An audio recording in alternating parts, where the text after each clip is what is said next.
สบายดี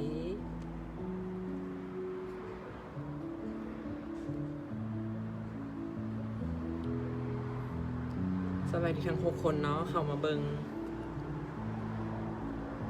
เขามีนัดกัน5 โมงครึ่งมื้อนี้รวมกันเรื่องวางแผนไปเรียนต่อออสเตรเลียเนาะจะมาเว้าในท็อปิกของการเรียนภาษา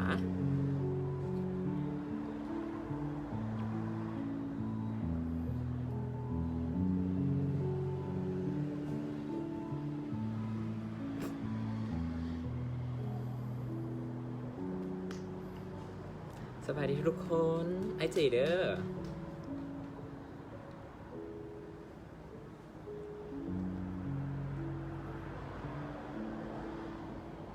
เดี๋ยวทาน้องๆเข้ามาจากน้อยนึงเนาะแล้วเราเริ่มเบ้ากันเรื่องการวางแผนไปเรียนภาษาที่ออสเตรเลียสบายดีทั้ง8คนเลย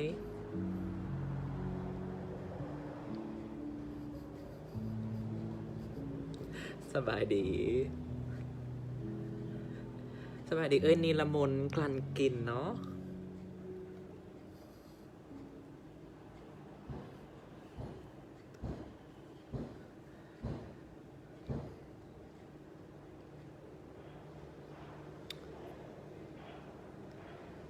สบายดีทั้ง7คนตอนนี้เหลือ7คนแล้วเนาะเดี๋ยวหาเบิ่งสักน้อยนึงบางทีน้องๆอาจเก็บตัวกันอยู่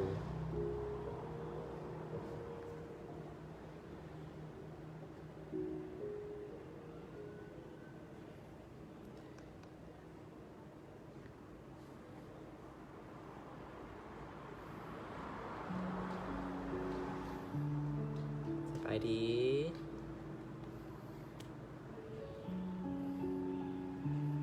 ไอเจเด้อมื้อนี้จะมาไลฟ์ให้น้องๆฟังกันซึ่งว่าเขาก็ไลฟ์ไปเทื่อนึงแล้วเนาะมื้อวันจันทร์แล้วก็มาไลฟ์อีกเทื่อนึงวันศุกร์เพื่อสรุปน้อยนึงสรุปที่ว่าในไลฟ์ที่ผ่านมาน้อยนึงแล้วก็แนะนำน้องๆเพราะว่ามีหลังไมค์มาอยู่หลายเติบแล้วว่าเรื่องของการไปเรียนภาษาว่าแบบมีคอร์สเรียนภาษาแบบใดแด้แล้วก็เราต้องเกี่ยมตัวแนวใดงบประมาณใช้หลายปันใด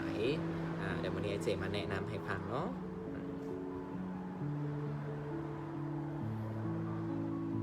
สบายดีทั้ง10 คนเลยเนาะ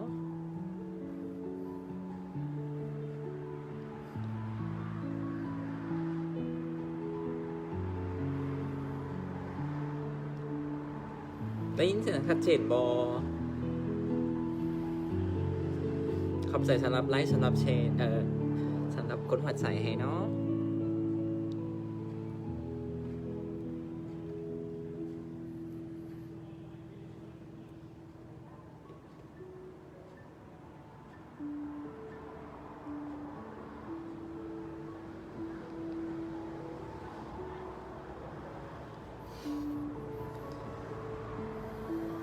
สบายดีทั้ง11 คนเข้ามา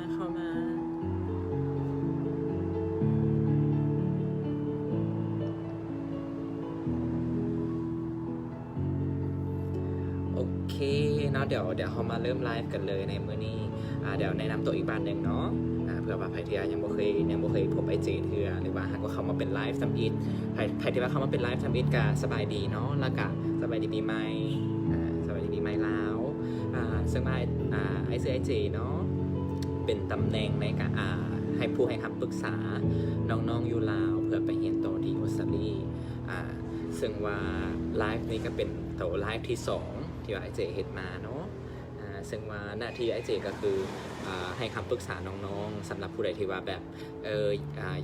อยากไปเรียนออสเตรเลียแต่บ่ฮู้ว่าจะต้องเฮ็ดแนวใดจะต้องเก็บเอกสารแนวใดจะต้องพัวพันเฮ็ดวีซ่าหาโรงเรียนและต้องใช้จ่ายเงินหลายปันใดไอเจก็สิเป็นผู้ช่วยในตัวนั้นเนาะนอกจากนั้นก็สิในเว้าในเรื่องของ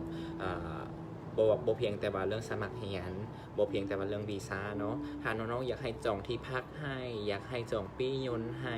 ตอนนั้นไอเจก็รับเนาะซึ่งว่าเรื่องของการค่าบริการก็คือบ่ได้คิดค่าบริการใดๆเลยเนาะ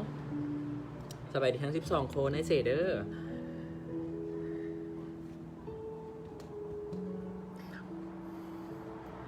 ส ซึ่งว่ากะยินดีทุกคนเนาะยินดีที่ได้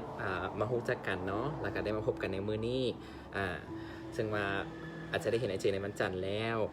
มื้อนี้ไอเจก็มาใหม่วันศุกร์เนาะมาสรุปสถานการณ์ให้น้อยนึงซึ่งว่าท็อปิกของเฮากระทู้ของเฮาในมื้อนี้ก็เว้าในเรื่องของก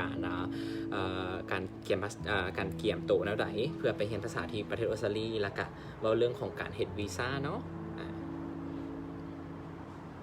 ซึ่งแน่นอนอยู่แล้วแหละถ้าหากมาแบบ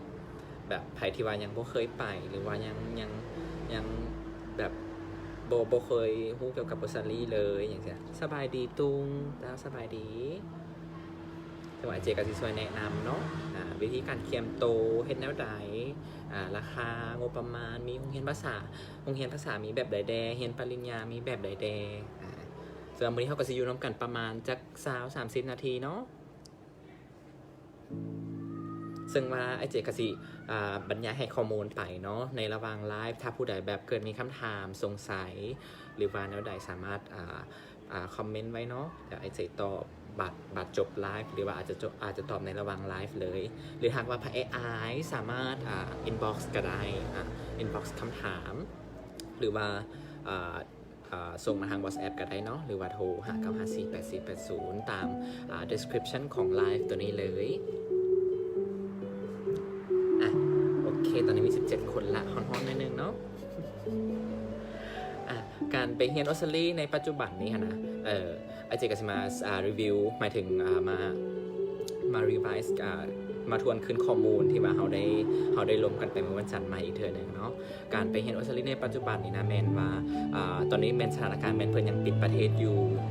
เพิ่นยังปิดประเทศโดยชั่วคราวซึ่งว่าล่าสุดหันแมนว่าทางการออสเตรเลียหันแมนเพิ่น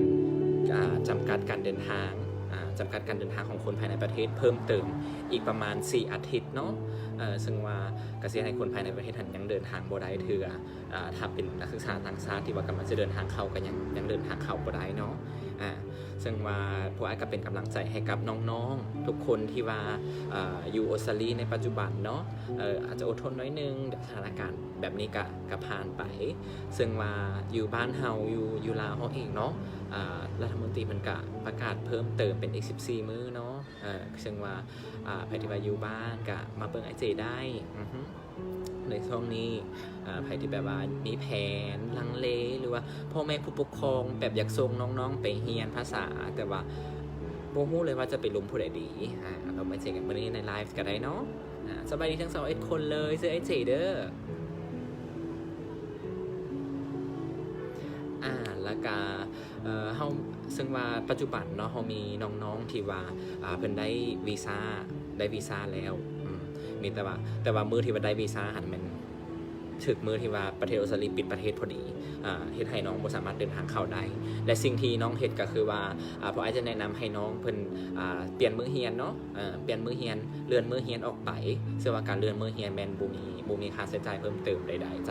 จากทางสถาบันเนาะสบายดีทุกคนเด้อซึ่งว่าถ้าหากว่าน้องๆถามว่าจะเริ่มเดินทางได้ช่วงใดหรือว่าสมัครเรียนไว้ช่วงใดดีช่วงนี้แม่นไอเจแนะนำให้เป็นการสมัครเรียนเนาะในช่วงแบบเดือน7เป็นต้นไปเดือน7เดือน8เป็นต้นไปหรือจะสมัครเรียนปีหน้าก็ได้เจ้าซึ่งว่าก็จะเป็นไตรมาสที่3ที่4เนาะของปีนี้เนาะซึ่งคาดว่าสถานการณ์จะดีขึ้นแล้วแต่หากว่าเกิดกรณีเป็นที่ว่าพอเดือน7เดือน8แล้วสถานการณ์ยังบ่ดีขึ้นแต่ว่าน้องสมัครเรียนแล้ววีซ่าออกแล้วเดินทางบ่ได้ก็เปลี่ยนมื้อเรียนเนาะบ่มีปัญหาเลยในส่วนนั้นเดี๋ยวไอ้เจ๊ช่วยในทุกๆขั้นตอนและปัจจุบันเนาะยอดคนติดเชื้ออยู่ออสเตรเลียแม่น6,500 คนซึ่งว่ากราฟของผู้ติดเชื้ออยู่ทางออสเตรเลียนะแม่นเริ่มน้อยลงแล้วในปัจจุบันซึ่งว่าถือว่าเป็นสัญญาณที่ดีเนาะผู้ติดเชื้อปัจจุบันทุกๆมื้อที่ผ่านมาก็สิมีประมาณ10-50 คนเป็นสัญญาณที่ดีที่ว่าใกล้จะเปิดประเทศในใกล้ๆนี้เนาะซึ่งพวกเขาคาดการณ์ในปัจจุบันก็คือว่าออสเตรเลียก็น่าจะปิดประเทศไปก่อนเพื่อว่าเฮ็ดให้ผู้ติดเชื้อจนเหลือศูนย์เนาะแล้วก็พยายามรักษาผู้ที่ว่าเป็นได้รับเชื้อโควิด -19 ในปัจจุบันให้หายดี หลังจากนั้นจึงเริ่มเปิดประเทศอีกเทื่อนึงมีแต่ว่าถ้าหากว่าน้องๆบางคนอยู่พุ่นที่ว่าได้ไปเรียนอยู่พุ่นแล้วน้องก็จะได้เรียนเป็นออนไลน์ในกลัวก็สิสู้ๆเนาะอดทนกันน้อยนึงซึ่งว่าเดี๋ยวก็จะได้เข้าไปเรียนในโรงเรียนแล้วได้ใช้ facility ของโรงเรียนให้การเรียนสะดวกสบายขึ้นหลายก่อนแล้วก็ได้มีได้เว้ากับอาจารย์ได้ไปหันไปนี่เนาะสบายดีทั้งสองคนเนาะไอ้เจเดอร์มาไลฟ์เกี่ยวกับเรื่องการไปเรียนภาษายูออสเตรเลียและการเฮ็ดวีซ่าแต่มาในเมื่อกี้ในเจเว้าเป็นสรุปสถานการณ์ยูออสเตรเลียเพื่อว่าผู้ใดแบบกังวลว่าก็จะปิดประเทศอยู่ไปบ่ได้อย่างเช่นซึ่งว่าไอเจก็แนะนำให้ไปสมัครเรียนในช่วงเดือน7 เดือน 8เนาะต่อไปเนาะในเรื่องของการเรียนที่ประเทศออสเตรเลียซึ่งว่าแน่นอนแหละว่าออสเตรเลียจะเปิดประเทศในอีกบ่ดนอนาคตเป็นเปิดแน่นอนและเพื่อว่าจะรับนักศึกษาจากต่างประเทศเนาะหรือว่าลาวเฮาหันเข้าไปเรียนอยู่พุ่นซึ่งว่าปัจจุบันหันแม่นหลายๆโรงเรียนหลายๆน้องๆที่แบบมีโปรโมชั่นแบบลดราคานะมีลดราคามีแบบเรียนภาษาลดราคาแบบลด 10% บ่ลด 10% หรือแบบนอกจากลด 10% แล้วเรียน10 อาทิตย์ละฟรีอีก1 อาทิตย์นะดีเวอร์ซึ่งว่านอกจากเรียนภาษาแล้วก็แบบปริญญาเรียนระดับปริญญากันแม่นเพิ่นก็มีส่วนลดคือกันซึ่งว่าช่วงนี้เป็นช่วงที่ว่าน้องๆจะได้ผลประโยชน์ที่ว่าดีเลยแหละก็คือสมัครเรียนไว้ก่อนพวกน้องสามารถแบบสมัครเรียนไว้ก่อนเลยว่าเขาอยากสมัครเรียนไว้ก่อนสมมุติว่าน้องอยากไปเรียนปี2021ก็สมัครเรียนไว้ก่อนได้ซึ่งว่าโปรโมชั่นเพิ่นก็สิมีหมดเขตโปรโมชั่นเนาะพวกน้องหากว่าแบบลองถามกับเอเจมาเบิ่งว่าแบบอยากไปเรียนมีงบประมาณเท่าใดหรือว่าเฮ็ดจังไดหลังจากนั้นการสมัครเรียนมันบ่มีค่าใช้จ่ายใดๆเลยแต่ว่าเรื่องของภาษาก็สิส่วนใหญ่ก็สิเป็นบ่มีค่าสมัครเนาะแต่ว่าบางโรงเรียนก็สิมีค่าสมัครขึ้นกับว่าระยะเวลาของน้องที่ว่าไปเรียนหลายน้อยปานใดเนาะแล้วก็เรียนปริญญาเช่นกันก็คือว่าบางมหาลัยก็แม่นว่าสมัครฟรีและบางมหาลัยก็แม่นเก็บค่าใช้จ่ายน้อยนึงเนาะเป็นค่าสมัครซึ่งว่าพวกน้องสามารถสมัครไว้ก่อนได้หลังจากนั้นแล้วเมื่อฮอตช่วงที่จะไปเรียนเนาะสมมติจะไปเรียนเดือน9 ปี2021พุ่นแหละน้องๆจึงไปจ่ายเงินตอนช่วงเดือน6แม่นบ่เป็นอย่างเลยในช่วงในตอนนั้นเนาะซึ่งว่าการสมัครมหาวิทยาลัยก็สิเป็นบ่ว่าจะเป็นแบบหรือว่าโรงเรียนภาษาเนาะว่าจะเป็นโรงเรียนพวกแบบIELTS เนาะหรือว่า Impact English เนาะแล้วก็ Greenwich เนาะซึ่งว่าแล้วก็ทางส่วนของมหาลัยก็บอกว่าจะเป็น University of Queensland เนาะมี RMIT ที่ว่าอยู่เมืองเมลเบิร์น University of Canberra ที่ว่าอยู่เมืองหลวงของออสเตรเลียเนาะแล้วก็ Western Sydney University เนาะที่ว่าอยู่ซิดนีย์เอง Torrens มี Torrens แล้วก็ UTS Griffith เนาะซึ่งว่าหลายโรงเรียนในปัจจุบันแมนมีลดราคาแล้วก็มีส่วนลดค่าเรียนแบบอาจจะเป็นทุนการศึกษาที่ว่าเป็นส่วนลดค่าเรียนให้น้องๆแบบ 10% 3% เนาะสำหรับตรงที่ถามเข้ามาแมนทุนแนวใดแดเนาะมีวิธีขอทุนแนวใดแดสำหรับทุนที่ประเทศออสเตรเลียในปัจจุบันแมนจะเป็นทุนที่ว่าให้น้องๆอยู่ประมาณ 10-3% หรือว่าอาจจะมีทุนแบบส่วนลดค่าที่พักเนาะหรือว่าทุนซึ่งว่าทุนในปัจจุบันที่ว่าสูงที่สุดก็แม่น 50% ที่ว่าเป็นส่วนลดค่าเรียนให้กับน้องๆเนาะและเงื่อนไขของมันแม่นขึ้นกับว่าคะแนนของเฮาเนาะคะแนนที่ว่าเรียนจบล่าสุดมาหั่นหลายน้อยปานใดแล้วก็มี IELTS แล้วหรือยังซึ่งว่าตัวนี้แม่น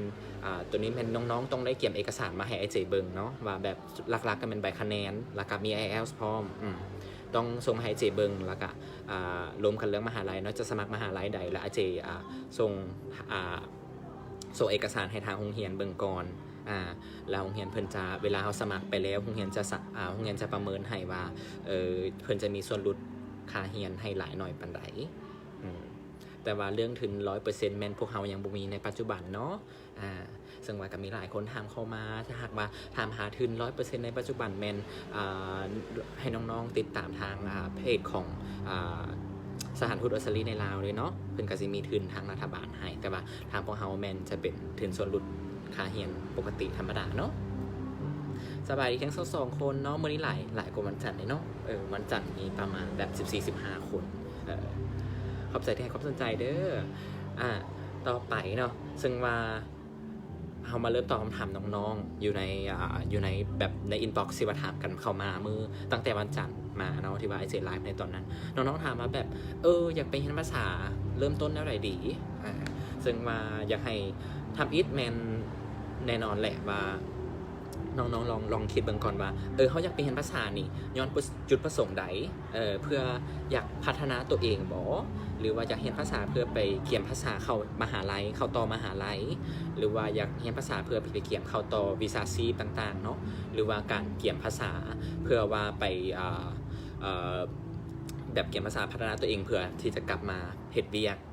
หรือว่าบางคนก็สิมีน้องๆถามเข้ามาแบบอยากไปเรียนภาษาเพื่อว่าแบบกลับมาแล้วจะได้เลื่อนตำแหน่งเนาะ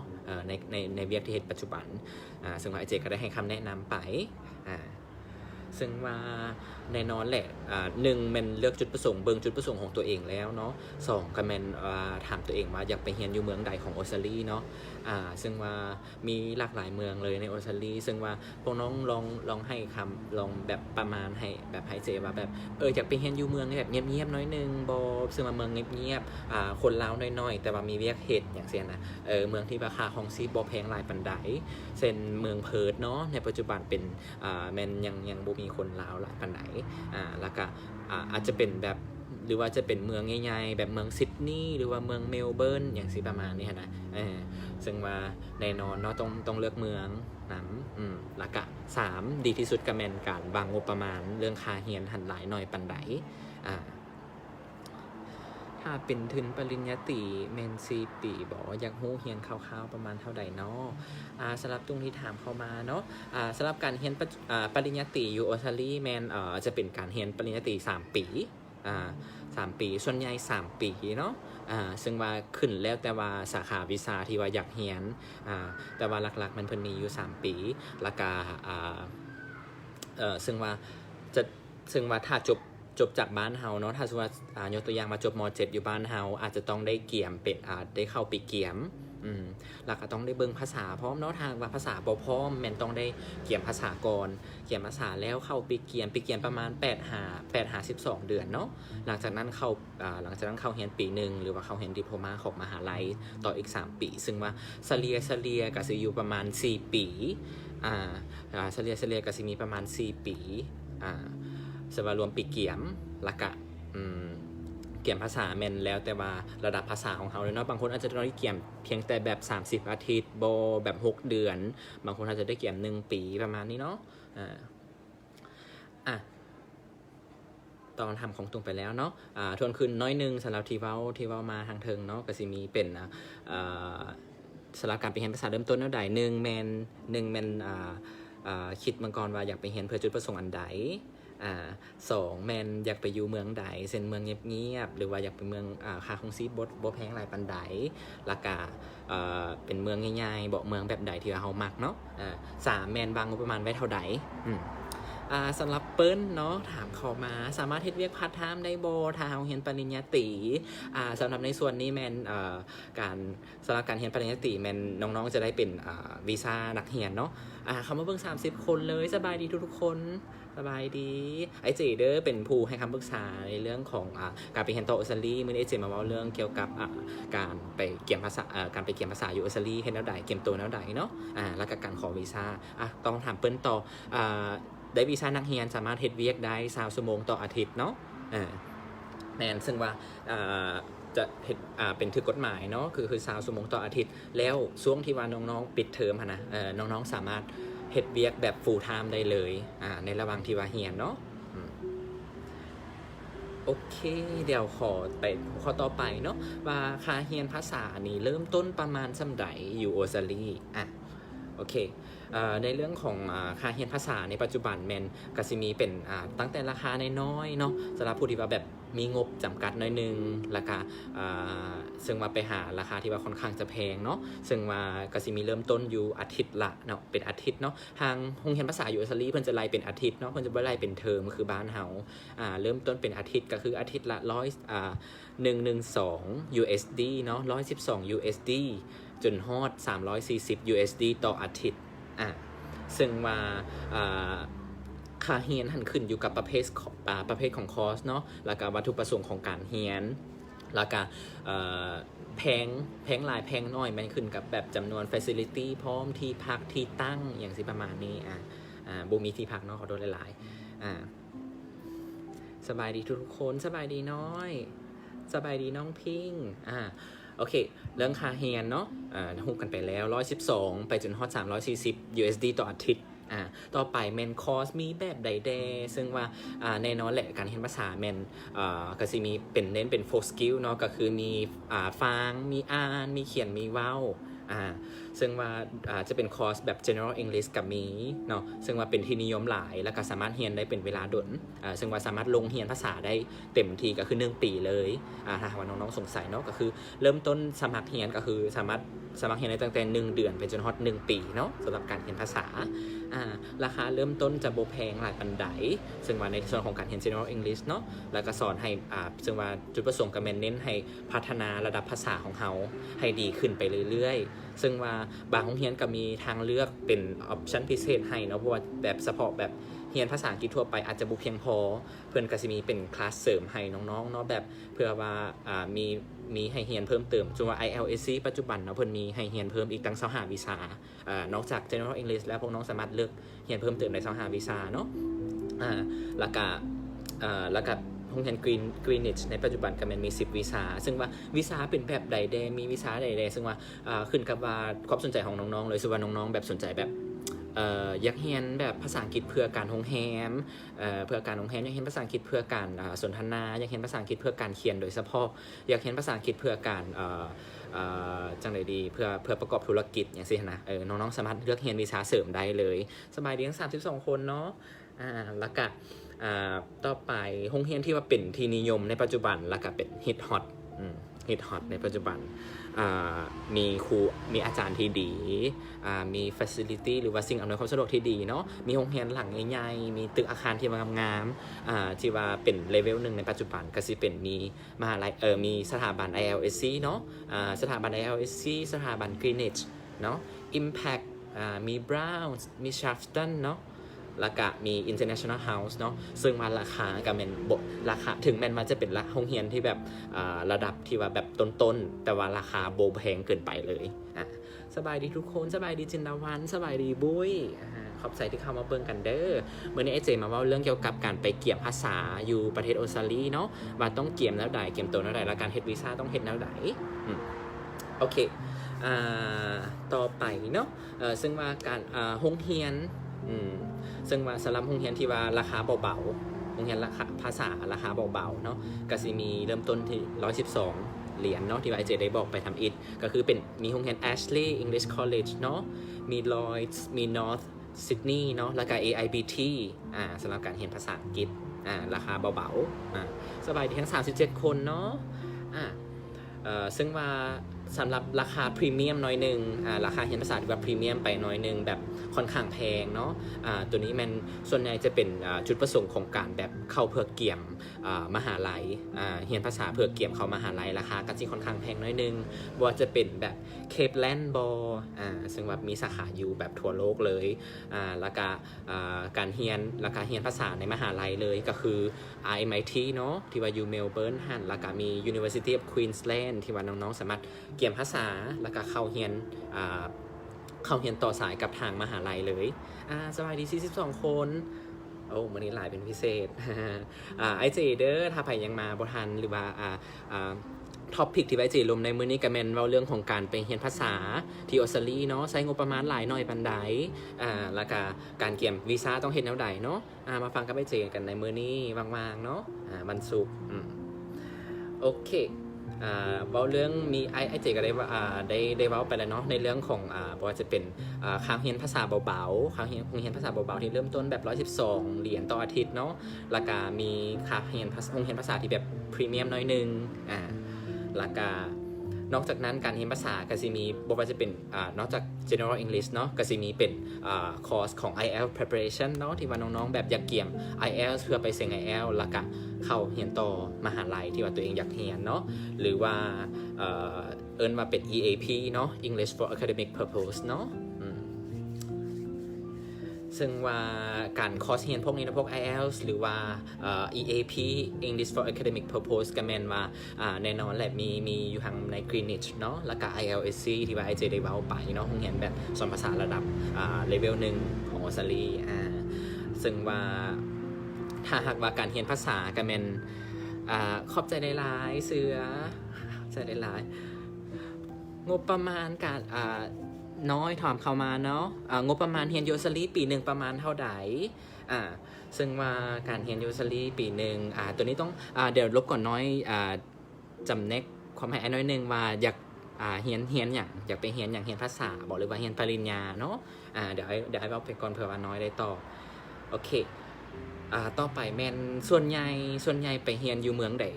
ส่วนใหญ่คนไปเรียนอยู่เมืองใดซึ่งว่าอันนี้ก็เป็นคำถามที่ว่าน้องๆเวลาแบบมาถามไปจีแล้วก็แบบบ่ฮู้เลยว่าแบบไปเรียนอยู่เมืองใดกันดีอย่างซี่นะซึ่งว่า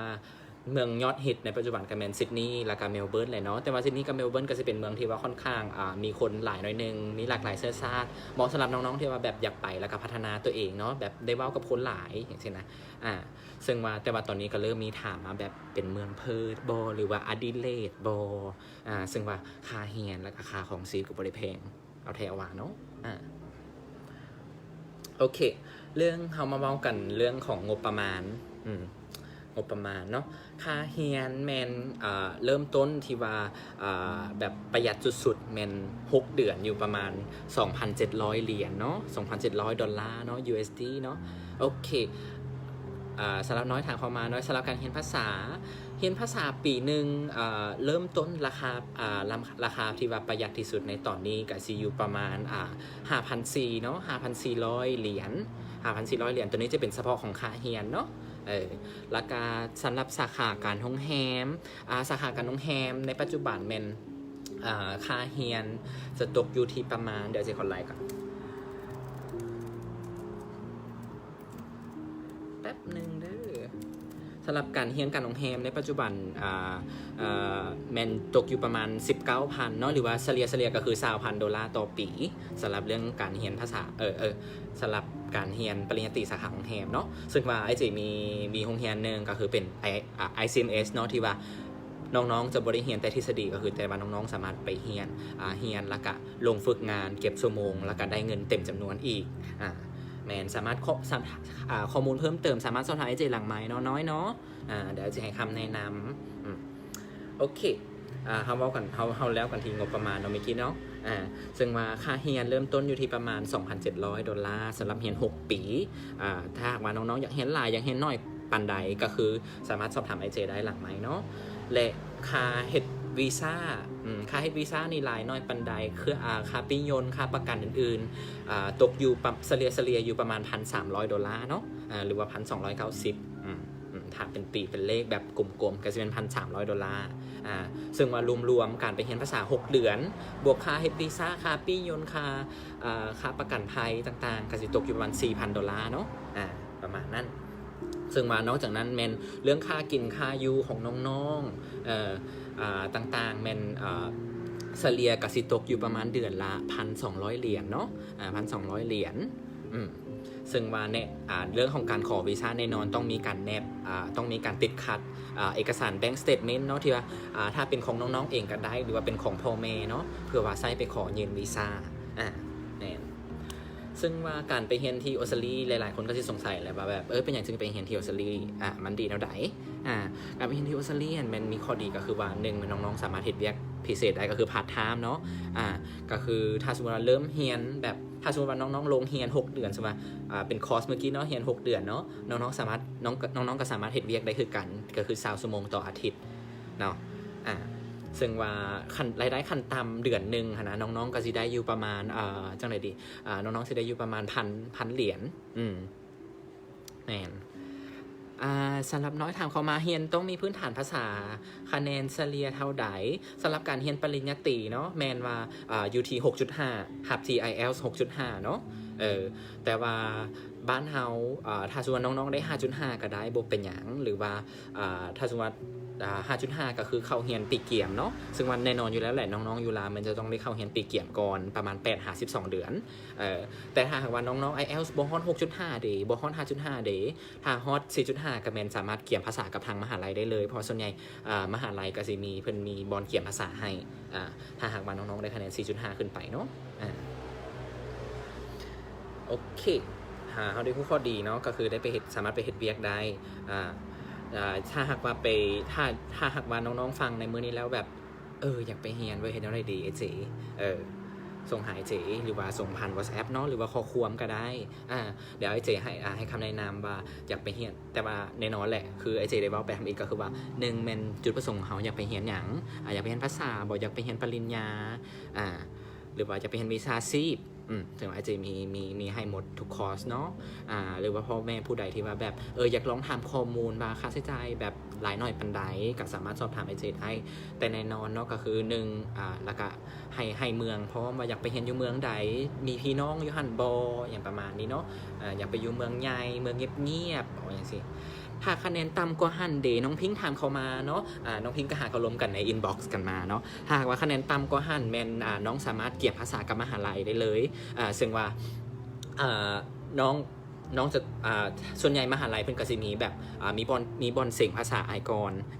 มีบอลเสียงภาษาให้ก่อนน้องๆจะได้เสียงวัดระดับภาษาละหลังจากนั้นแล้วซึ่งว่าตัวนี้จะเป็นในขั้นตอนของการสมัครเนาะน้องพิงค์เนาะน้องสมัครก่อนหลังจากนั้นแล้วเสียงภาษากับมหาลัยแล้วมหาลัยจะประเมินให้ว่าโอเค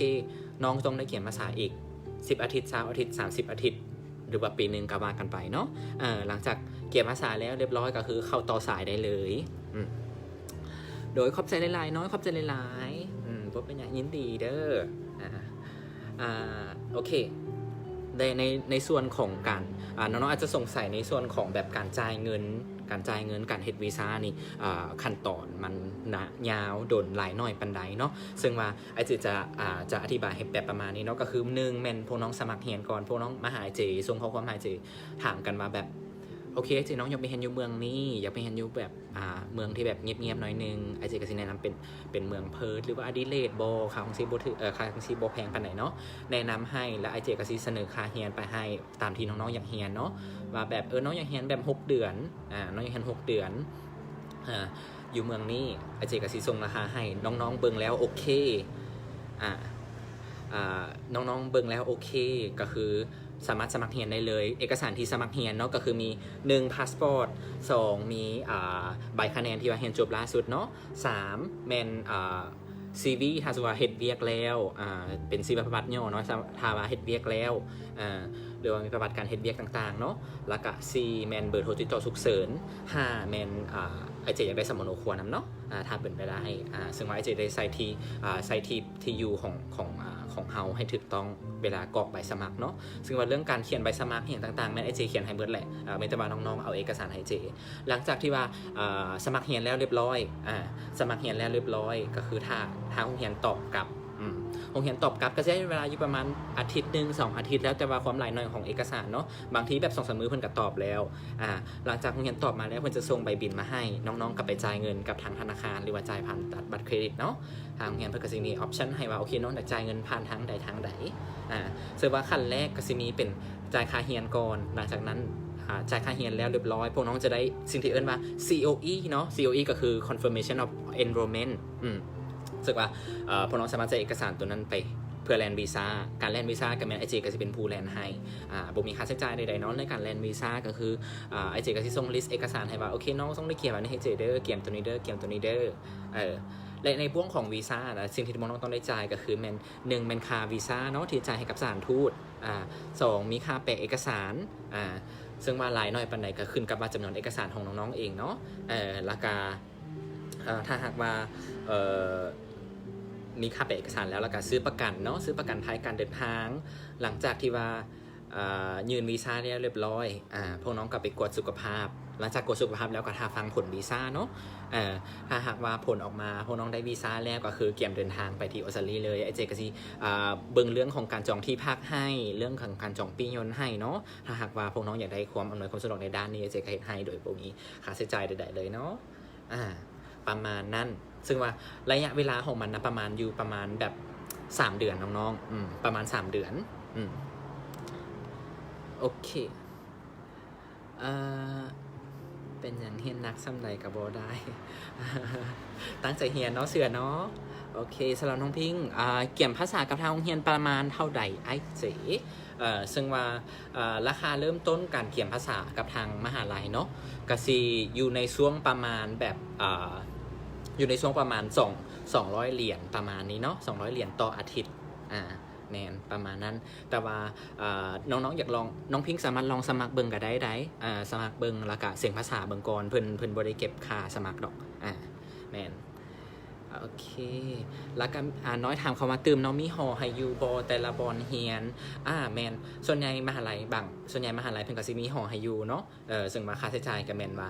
น้องต้องได้เบิ่งอีกเทื่อนึงเนาะหรือว่าอยากไปอยู่ข้างนอกเองเพื่อว่าแบบถ้าหากว่าเขาอยากไปอยู่ในเขตในเมืองอย่างนี้ฮะแต่ว่าโรงเรียนส่วนใหญ่ก็อยู่ในเมืองเหมือนแหละสำหรับที่ดาราดเนาะถามเข้ามาถึงปริญญาตรีเดเป็นแนวใดอธิบายได้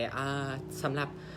เทสได้กล่าวไปเนาะน้องอาจจะมาบ่ทันเนาะก็คือว่าเรื่องของทุนแมนปัจจุบันแมนเพิ่นมีแต่แบบทุนการศึกษาที่ว่าให้น้องๆเป็นส่วนลดค่าเรียนเนาะ 10% 20% หรือว่าแบบปัจจุบันก็คือ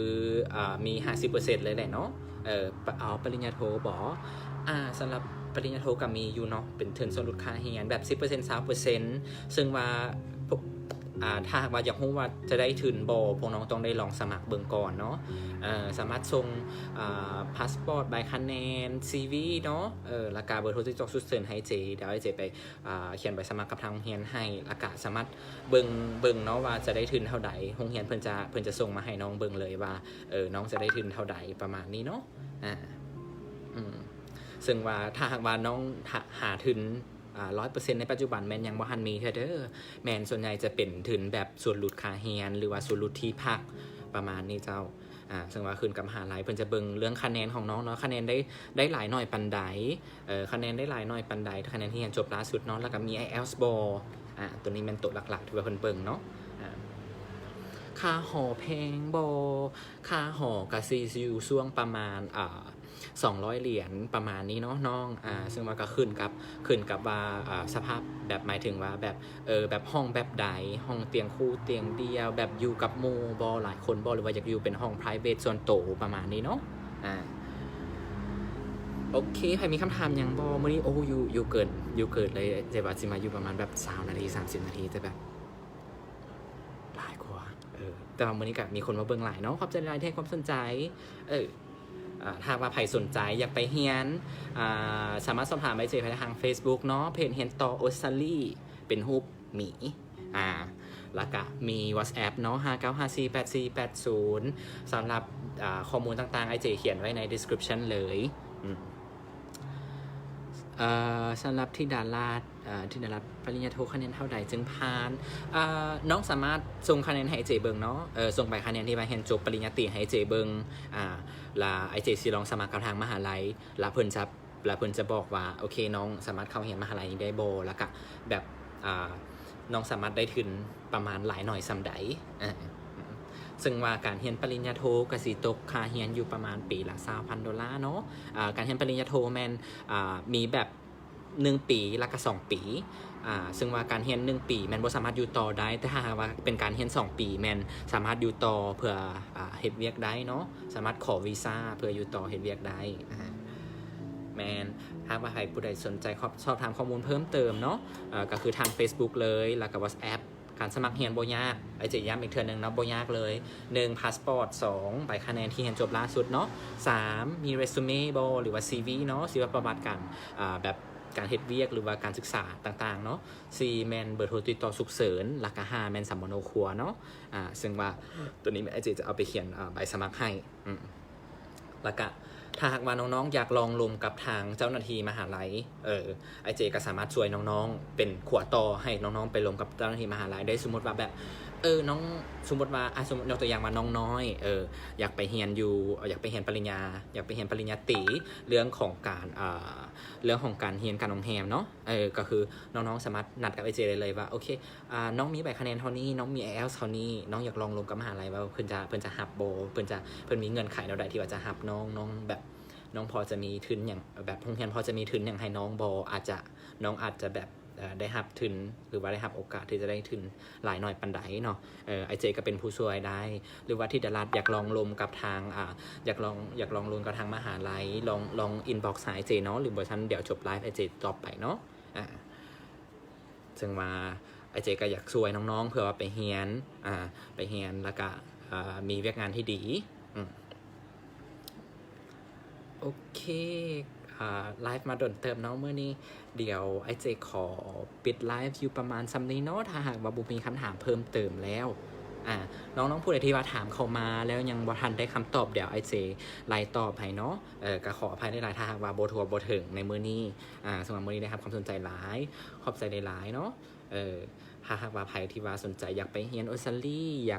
อยากรู้วิธีการดำเนินงาน